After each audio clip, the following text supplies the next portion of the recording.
In 1920, the average human spent 4 hours a day in total silence. Not meditative silence, not forced quiet, just silence. There was no radio in every home, no notifications, no endless algorithm-fed background noise demanding attention. It wasn't a discipline, it was simply the default setting of existence. Today, that kind of silence, it's a luxury product, something you pay for, download, or desperately seek. And because we killed the silence, we also killed the only natural habitat where true thought, true reflection, the true self, could naturally emerge.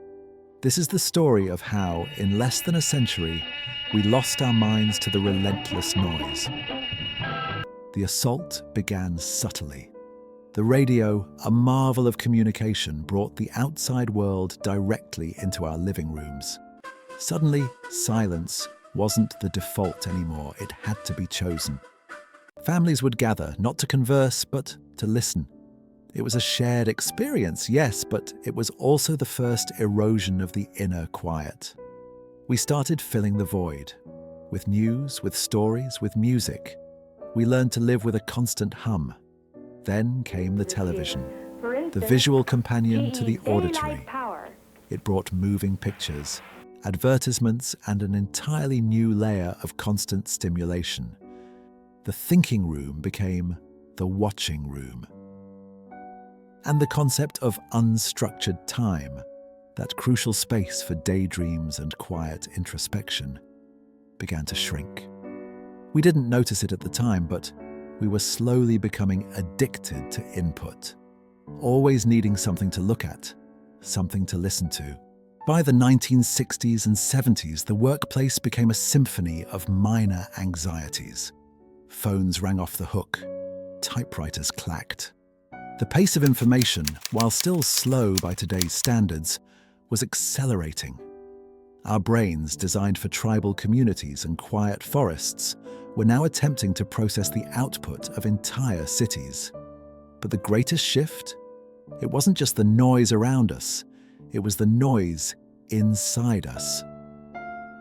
The personal computer, then the internet, promised connection. And it delivered. But it also delivered an avalanche, an endless, scrolling, always-on stream of data. The anxiety wasn't just about missing a phone call, it was about missing a trend, a news cycle, an entire conversation happening without you. We became terrified of being out of the loop. And to avoid that fear, we embraced constant noise. Today, the average adult spends over 7 hours a day consuming digital media. Our phones are extensions of our consciousness. We are never truly offline. We sleep with them beside us. We eat with them in our hands. The 4 hours of silence our ancestors knew? For many of us, it's now 4 minutes, maybe less.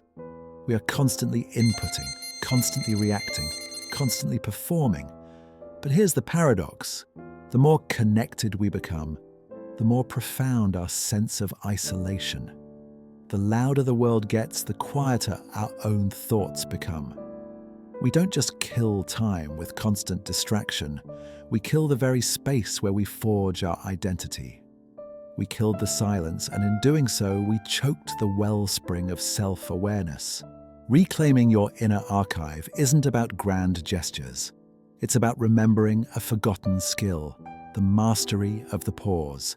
It's about cultivating pockets of that ancestral silence. Turn off the notifications. Leave your phone in another room for an hour. Go for a walk without earbuds. Don't seek distraction. Simply be. Because in those moments of quiet, your inner identity archive begins to open. You start to hear your own thoughts, unfiltered. You reconnect with your deeper purpose, your true desires, your unique story. You rediscover wonder not through a screen, but through the vast, unexplored territory of your own mind. The world won't get quieter, but you can. Step into the silence. uncover your story.